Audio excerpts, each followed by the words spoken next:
बिस्मिल्लाहिर्रहमानिर्रहीम। अस्सलाम वालेकुम। Sustainable development goals advocacy network आज के सेशन में आपको वेलकम कहते हैं। कोर्स का नाम है इंट्रोडक्शन ऑफ सस्टेनेबल डेवलपमेंट और इस कोर्स को आप ज्वाइन कर सकते हैं हमारी वेबसाइट www.sdgs.com और on the completion of this course you will get certificate after attempting quiz और आपको एटलीस्ट 60% इसमें मार्क्स लेने होंगे। सो आज का हमारा टॉपिक है रिन्यूएबल एनर्जी के हवाले से। न्यू तो वो होती है जो बिल्कुल नहीं हो, एक दफा इस्तेमाल कर लो और उसको पॉलिश वालिश करो, उसको ठीक करो तो फिर उसको एज अ न्यू बना दो तो उसको हम क्या कहेंगे, renew. First time use, second time use, renew, यानी कि हमने दोबारा उसको नया किया। सो एनर्जी के वो रिसोर्सेज जो बार बार हम रिपीट कर सकते हैं, उनको रीन्यू कर सकते हैं, वो एक्सपायर नहीं होते, वो खत्म नहीं होते। तो इसमें आज जिस पे हमारा फोकस रहेगा, types of renewable energy sources. अभी आपका काम क्या है अगर ये आपके इंटरेस्ट का टॉपिक है तो आपने क्या करना है कि आपके माइंड में सबसे पहली जो एक्टिविटी आपकी है, शुरू में ही आपने ये करना है, अपने माइंड में रखें या किसी पेज पे आप लिख लें कि आपके माइंड में रिन्यूएबल एनर्जी के सोर्सेज कौन कौन से हैं, और इसके सेशन के एंड पे आपने अगेन फिर लिखना है कि रिन्यूएबल एनर्जी के सोर्सेज कौन कौन से हैं और आपने इस लेक्चर से क्या सीखा। अच्छा जी, सबसे पहले इंट्रोडक्शन की तरफ चलते हैं। Renewable energy refers to the energy derived from natural processes. क्या चीजें हैं, डिराइव हम करते हैं लेकिन नेचुरल प्रोसेसेस से दैट आर रिप्लेनिश्ड। रिप्लेनिश का क्या मतलब होता है, आपके बॉक्स में घर में चीनी पड़ी हुई है, यहां तक थी, इस्तेमाल करते गए यहां तक पहुंच गई, एंड होने वाली 1-2 दिन में एंड हो जाएगी। आप क्या करते हैं, न्यू 1 kg तकरीबन आप वही बॉक्स है लेके आते हैं और इसी बॉक्स को जो एम्प्टी हो रहा था अगेन फुल कर देते हैं, यानी कि ये जो इसकी कमी हुई थी इसको अगेन इस केजी के साथ आपने फिल करने के बाद रिप्लेनिश कर दिया। सो दैट आर रिप्लेनिश्ड, यानी ये रिसोर्सेज जो natural resources at the rate faster than they are consumed, यानी जिस तरह हम इस्तेमाल करते हैं उससे बेहतर तरीके से हम उसको रिप्लेनिश कर लेते हैं। दीज सोर्सेज आर सस्टेनेबल, क्योंकि ये नेचुरल रिसोर्सेज हैं, नेचुरल प्रोसेस के ऊपर डिपेंड करते हैं, इसलिए ये सस्टेनेबल भी है। इसलिए उसकी एक सिंपल एग्जांपल ये है कि सन की लाइट से अगर हम इस्तेमाल कर रहे हैं सोलर पैनल से भी एनर्जी हासिल करना, अब ये नेचुरल प्रोसेस है, सूरज निकलता रहेगा और ये चीज चलती रहेगी, तो यही होती है सस्टेनेबल। आपको कोई मजीद इनपुट देने की जरूरत नहीं होती चीजों की, बल्कि वंस एक आप सेटअप खड़ा करते हैं और फिर वो सस्टेनेबल होता है, चलता है। इसी को हम सस्टेनेबल डेवलपमेंट भी कहते हैं कि जो प्रोजेक्ट आपने स्टार्ट किया फिर वो अपने पांव पे खड़ा होकर चलता जाए, इसको हम सस्टेनेबल कहते हैं। और इसी तरह से ही डेवलपमेंट होनी चाहिए पूरी दुनिया के अंदर। इसके अलावा ये नेचुरल प्रोसेसेस के जरिए से जो हम एनर्जी हासिल करना, जिसको हम रिन्यूएबल एनर्जी कहते हैं, एक तो ये सस्टेनेबल हो गया, दूसरे नंबर पे इको फ्रेंडली भी है and play a vital role in combating climate change.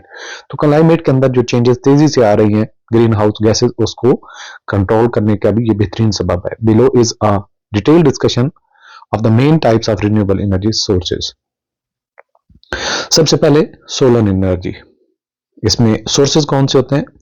Solar energy is harnessed from the sun's rays, यानी हम उसको हार्नेस करते हैं, उससे हासिल करते हैं सूरज की किरणों से, using technology such as photovoltaic cells, इसको सोलर पैनल्स कहते हैं, एंड सोलर थर्मल सिस्टम। अब यहाँ पे कुछ मेरी लिमिट्स ये है कि साइंस की बातें ज्यादा मुझे समझ नहीं आती, ये जो फिजिक्स वगैरह का जो एक मुख्तलिफ टर्म्स होंगी उनको आप बेहतर समझते हैं तो आप समझ ले, अदरवाइज ये जो आप सिंपल ये समझे कि एक पैनल हम लेके आते हैं तो उसके अंदर जो सेल बने होते हैं तो उसको ही ये कहते हैं photovoltaic cells. And solar thermal system, यानी कि वो भी एक सिस्टम है, थर्मल लेटेस्ट टेक्नोलॉजी है जिसको आप इस्तेमाल करते हुए यही सोलर की जो एफिशिएंसी उसको इंक्रीज कर लेते हैं। ये मेन सोर्सेज हो गए। अप्लाई कहां पे होते हैं? बिजली को पैदा करने के लिए, electricity generation. Solar panels convert sunlight into electricity.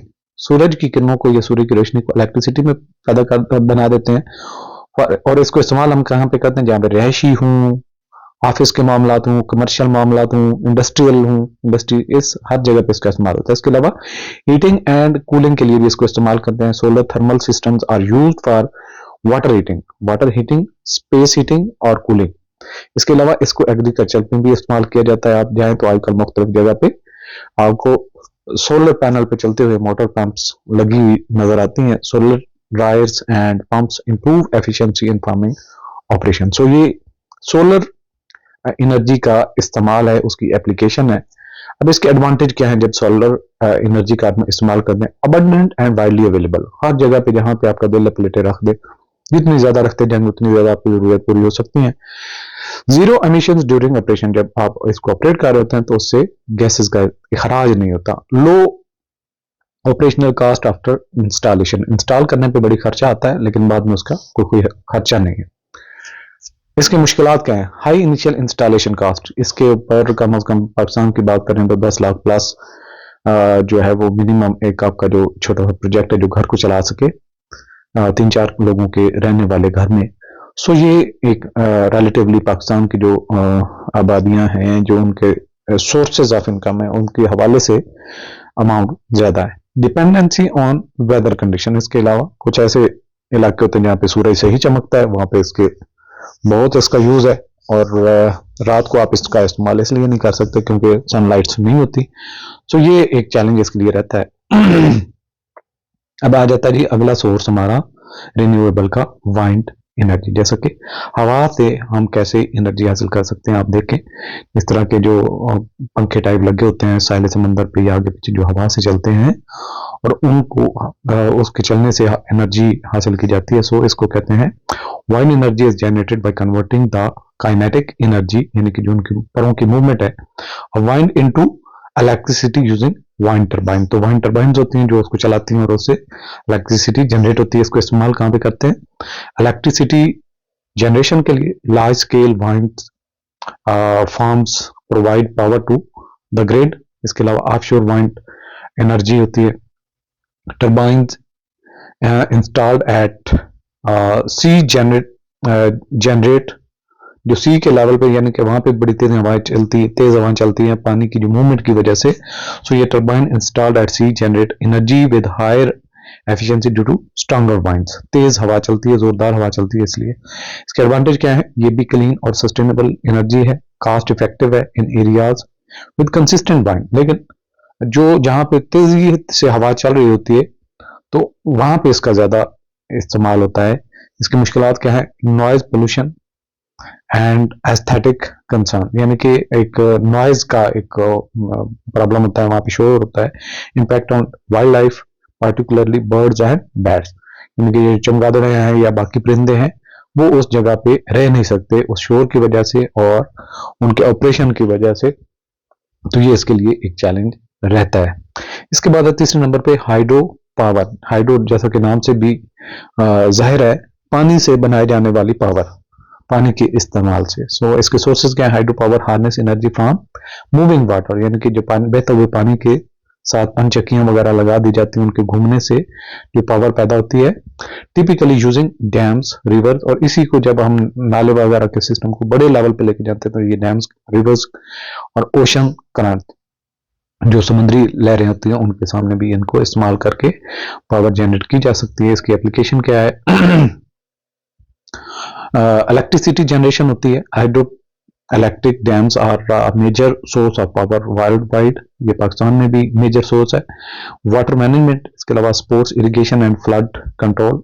और जितने बड़े डैम, जितने ज्यादा डैम्स होंगे उनके अंदर स्पेस बहुत ज्यादा होती है पानी को स्टोर करने के हवाले से।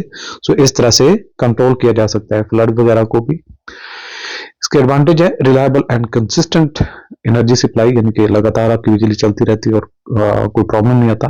Can store energy using pump storage, जो पंप स्टोरेज के जरिए से आप इस एनर्जी को स्टोर भी कर सकते हैं। इसके चैलेंज है high environmental impact on aquatic ecosystem, aquatic यानी कि जो मछलियां हैं, जो अभी हयात है, उसके लिए एक ये चैलेंज रहती है। Relocation of communities for dam construction, जब भी कोई गाँव डैम बनाते हैं तो उसके अंदर कई सारी आबादियां, कई सारे शहर आ जाते हैं, तो उनको रिलोकेट करना पड़ता है, उनको माइग्रेट करवाना पड़ता है। अच्छा, नंबर 4 पे आ जाता है बायोमास एनर्जी। जैसा कि नाम से ज़ाहिर है, कई सारी खाने पीने की चीजें या जो बच जाने वाली ग्रीन चीजें होती हैं, इनको आप कैसे एनर्जी हासिल कर सकते हैं। Biomass energy comes from organic material, यानी कि इसमें प्लांट्स हैं, एग्रीकल्चर रेजिडुअल्स हैं एंड एनिमल वेस्ट है। ये सारी जो आपके ऑर्गेनिक मटेरियल्स हैं, या फिर इसके अलावा प्लांट्स में एग्रीकल्चर, और इसका अलावा जो जानवर हैं, खासकर जो गाय भैंस, उनकी गोबर वगैरह का इस्तेमाल करते हुए। इसकी एप्लीकेशन कहाँ पे होती है, यहाँ से जो इलेक्ट्रिसिटी जनरेशन होती है, सबसे पहले इस एनर्जी के जरिए से biomass is burn to produce steam, यानी कि इसको जलाया जाता है और इससे फिर स्टीम बनती है। फिर वो क्या करती है, वो टर्बाइन्स को चलाती है। बायोफ्यूल्स इससे हासिल किए जाते हैं। Ethanol and biodiesel derived from biomass are used in transportation, transport में भी, इसके अलावा हीटिंग के लिए इस्तेमाल होता है। Biomass is used for space and water heating in rural areas. इसके कुछ फायदे, यूटिलाइजेज वेस्ट मटेरियल, यानी कि जो वेस्ट जो आपका अल्टीमेटली कार्बन एमिशन के लिए एक सोर्स बन जाता है, उसका इस्तेमाल सही तरीके से कर सकते हैं और उसी को रीजनरेट कर लेते हैं एनर्जी और अपनी जरूरत पूरी पैदा करते हैं। इसके अलावा रिड्यूसिंग लैंडफिल नीड्स और ये जो कचरा होता है, गंद होता है, ये आपके जितने भी वेस्टेज होती है, वो बहुत सारी जगह घेर लेते हैं। जहां पे आप उनको फेंकते हैं तो उससे वो चीज भी बच जाती है, वो जगह आपकी बच जाती है। Carbon neutral if manage sustainably, अगर इसको सस्टेनेबल तरीके से लेकर चला जाए तो कार्बन न्यूट्रल हो जाते हैं ये बहुत सारे सोर्सेज, जो अल्टीमेटली ग्रीन हाउसेज गैसेज की एमिशन के सबब बनते हैं। इसके चैलेंज क्या है, over harvesting can lead to deforestation, यानी कि आपको जो प्लांट्स वगैरह या जो वेजिटेबल्स हैं, उनकी जरूरत होती है उसको ऑपरेट करने के लिए। सो इस चीज पे जाएंगे तो बहुत सारी ग्रीन चीजें काट के आपको इसका इस्तेमाल करना पड़ेगा। इसके अलावा air pollution from burning biomass, biomass जब इस्तेमाल करते हैं तो आपकी जो इस आग से अल्टीमेटली एयर पोल्यूशन बनती है। नंबर 5 पे आ जाता है जियोथर्मल एनर्जी। इसका सोर्स है geothermal is obtained from the earth's internal heat, यानी कि जो जमीन के अंदर मौजूद हीट है उससे आप जो जियो, जैसा कि नाम से भी जियोग्राफिक जमीन के बारे में होते हैं ना, जियोग्राफी। सो जियोथर्मल यानी कि जमीन से जो हीट ली जाती है, typically from reservoir of hot water और स्टीम बीनीथ द सरफेस, यानी कि सरफेस से नीचे जो हीट मौजूद है उसको आप इस्तेमाल करते हैं। इसकी एप्लीकेशन होती है इलेक्ट्रिसिटी जनरेशन मेन है। Geothermal power plants are use steam to drive turbine. इसके अलावा हीटिंग एंड कूलिंग, हीटिंग और कूलिंग के लिए इनका इस्तेमाल होता है। जियोथर्मल की जो एनर्जी है, geothermal heat pumps regulate temperature in building. इसके फायदे क्या है, reliable and not whether dependent. ये एक लगातार आपका एक प्रोसेस शुरू हो जाता है और मौसम के ऊपर नहीं होता कि सर्दी है या गर्मी है, जमीन के अंदरूनी वाली जो टेम्परेचर है वो उसी तरह से गर्म चलता रहता है। Small land footprint compare to other renewable, यानी कि बाकी जो रिन्यूएबल्स हैं उनसे रिलेटिवली इसके जो नुकसान है वो और भी कम है। अच्छा, इसके चैलेंज क्या है, high upfront cost for exploration and drilling, यानी कि इसको एक्सप्लोर करना, ड्रिल करना, निकालना, ये बहुत बड़ा खर्चा है। लिमिटेड टू जो जियोलॉजिकली एक्टिव रीजन, यानी कि हर जगह पे ये नहीं है। जो जियोलॉजिकली एक्टिव रीजन है जहाँ पे गर्मी ज्यादा है, जेरे जमीन जो एक सतह है उसके रिलेटिवली क्लोज होगा तो उसको निकालना, उसको इस्तेमाल करना मुमकिन है। अदरवाइज बहुत ज्यादा डेप्थ में होगा तो उसको कास्ट बहुत ज्यादा बढ़ जाएगी, उसको मटेरियलाइज नहीं किया जा सकता। इसके अलावा ओशन से भी एनर्जी हासिल की जा सकती है, समुद्रों से। सोर्स इसका क्या है, ocean energy includes tidal energy, यानी कि जो लहरें बहती हैं उसकी जो पावर है उसको कन्वर्ट करते हैं एनर्जी में, wave energy and ocean thermal energy conservation, OOTEC। अच्छा, इसका इस्तेमाल क्या है टाइडल एनर्जी का, uses the gravitational pull of the moon and sun to generate power. So ultimately tidal energy है कि जब सूरज सही आबोताब के साथ चमकता है और वो टाइडल एनर्जी यानी कि वो जो पुल करता है ग्रेविटेशनल फोर्स के जरिए से, उससे लहरें बनती हैं। इसी तरह से जब चांद की चौदहवीं होती है तब भी ये एक सिस्टम जनरेट हो जाता है, तो तभी ये पैदा हो सकती है। Wave energy converts surface wave motion into electricity, यानी कि जो उसकी समंदर की सतह पर बहने वाली जो एक वेव्स होती हैं, उन्हीं की जो पावर है उनको इलेक्ट्रिसिटी में कन्वर्ट किया जा सकता है। OTEC explores temperature differences between surface and deep ocean water, यानी कि जो नीचे पानी है उसके टेम्परेचर और सतह के जो टेम्परेचर है, इसमें से जो डिफरेंस है उससे आप जो अल्टीमेटली पावर जनरेट करने के लिए इसको यूज करते हैं। इसके अलावा बेनिफिट क्या है? प्रिडिक्टेबल एंड कंसिस्टेंट एनर्जी है, vast potential for coastal area, यानी कि जो साले समंदर के इलाके हैं उनकी जरूरत को पूरा करने के लिए ये काफी हो सकती है अगर इसको सही तरीके से एक्चुअलाइज किया जाए। चैलेंजेस के ये है expensive technology development, technology advance की जरूरत है। Environmental impact on marine ecosystem, यानी कि जो आपकी मैरीन इकोसिस्टम है उसको डिस्टर्ब करता है, जो आबी हयात है उसका जो एक सिस्टम चल रहा है उसके अंदर डिस्टर्बेंस पैदा करता है। नंबर 7 पे आता है हाइड्रोजन एनर्जी, यानी कि ग्रीन हाइड्रोजन।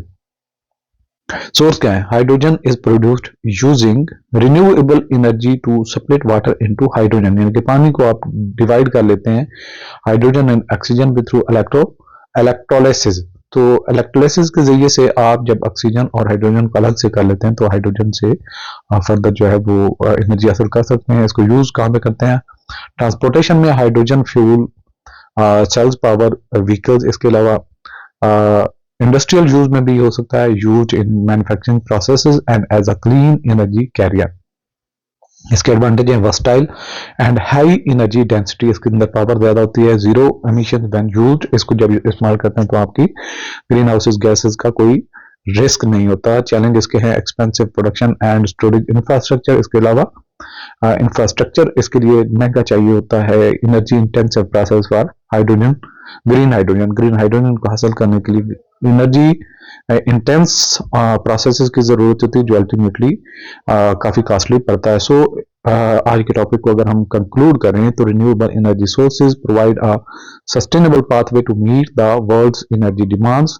सो ये रिन्यूएबल एनर्जी सोर्स ही ऐसा है जो सस्टेनेबल पाथवे पे हमें लेके जा सकता है और जो दुनिया की बढ़ती हुई जरूरत है उसको पूरा किया जा सकता है while reducing green house gases emission, यानी कि GHS पे कंट्रोल करने का सबसे बेहतरीन मैकेनिज्म यही है कि आप ग्रीन हाउसेज गैसेज को अगर कंट्रोल करने जाते हैं रिन्यूएबल एनर्जी सोर्सेज की तरफ आपको बढ़ना होगा। एक तो जरूरत भी पूरी होती रहेंगी, दूसरे नंबर पे आपको रिस्क कम होगा। क्लाइमेट चेंज और एनवायरमेंट की प्रोटेक्शन के लिए भी बहुत जरूरी है। Each type of renewable energy has its strengths, challenges, and specific applications contributing to a diversified and resilient energy mix. So बहुत वैरायटी है इनके अंदर और हर एक के प्रोज एंड कॉन्स है, उसके बीच में रहते हुए हम उसको अपडेट कर सकते हैं। और मल्टीपल सोर्स है, एक जगह पे एक सोर्स का नहीं काम कर रहा तो दूसरा रिलेटिवली कोई ना कोई सोर्स अल्लाह ताला ने उसका बनाया होगा, वहां पे वो ये चीज यूज हो सकती है। By investing in renewable technologies communities can mitigate climate change, enhance energy security and foster economic growth for sustainable future. So ये एक मेथड है जिससे हम सस्टेनेबल फ्यूचर की तरफ मूव कर सकते हैं, अपनी एनर्जी की जरूरत पूरी कर सकते हैं। सो अगेन आपकी एक एक्टिविटी जो आपने इनके रीनेम करना है कि कौन कौन से एनर्जी के रिसोर्सेज में आया कि आपको कोई याद रहे हैं या नहीं। So at the end of session again I will invite you कि हमें आप ज्वाइन करें as a volunteer, researcher, donor, partner, collaborator, या फिर आप हमें एडवाइस कर सकते हैं। आपकी एक्सपर्टीज से हम फायदा उठाकर इस पॉजिटिव डायरेक्शन को मजीद एक जो है वो एस्थेटिक तरीके से अपनी इस जमीन को बेहतर करने के लिए, अपने माहौल को, अपनी सोशल एक्टिविटीज, अपनी इकोनॉमिक एक्टिविटीज को यूजफुल करने के लिए एक बेहतर जो है वो स्ट्रेटेजी अडॉप्ट कर सकते हैं। आज के लिए इतने।